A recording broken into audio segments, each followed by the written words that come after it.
2 টাকা থেকে শুরু করে 1000 টাকা পর্যন্ত। বর্তমানে বঙ্গবন্ধুর উপস্থিতি আছে সব নোটেই। শেখ হাসিনা সরকারের পতনের পর শেখ মুজিবের ছবি সংবলিত নোট পরিবর্তন নিয়ে হয়েছে তাই নানা আলোচনাও।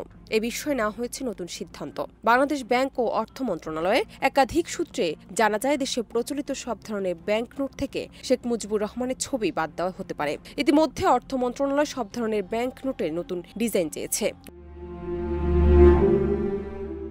গত 29 সেপ্টেম্বর অর্থ বিভাগের ট্রেজারি ও ঋণ ব্যবস্থাপনা অনুবিভাগের উপসচিব অ্যালিস শারমিন স্বাক্ষরিত এক চিঠিতে মন্ত্রণালয় বাংলাদেশ ব্যাংকের নতুন নোটের জন্য নির্দিষ্ট নকশার প্রস্তাব পাঠাতে অনুরোধ করেছে। অনুরোধে নতুন মুদ্রার নকশা প্রবর্তনের তত্ত্বাবধানকারী বাংলাদেশ ব্যাংকের মুদ্রা ও ডিজাইন অ্যাডভাইজারি কমিটির সুপারিশ চাওয়া হয়েছে।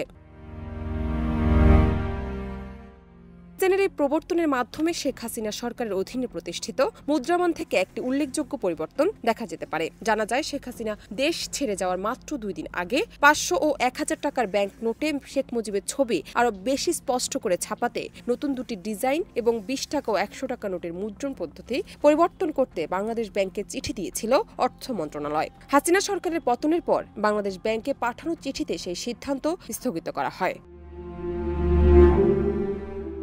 শেখ হাসিনা সরকারের সময় বাংলাদেশ ব্যাংক প্রতিটি নোটের 4টি ডিজাইনের মধ্যে অন্তত একটি ডিজাইনে শেখ মুজিবের ছবি যুক্ত করে। তৎকালীন প্রধানমন্ত্রী শেখ মুজিবের ছবিযুক্ত নোটগুলো অনুমোদন করেছিলেন। নতুন নোটের অনুমোদন প্রক্রিয়া হবে একই পদ্ধতিতে। 4টি নকশা তৈরি করার পর বাংলাদেশ ব্যাংক এটি ডেপুটি গভর্নর 1 এর নেতৃত্বে মুদ্রা ও ডিজাইন অ্যাডভাইজারি কমিটির কাছে নকশাগুলো জমা দেবে। এই কমিটিতে উচ্চপদস্থ ব্যক্তি ও চিত্রশিল্পীরা থাকেন।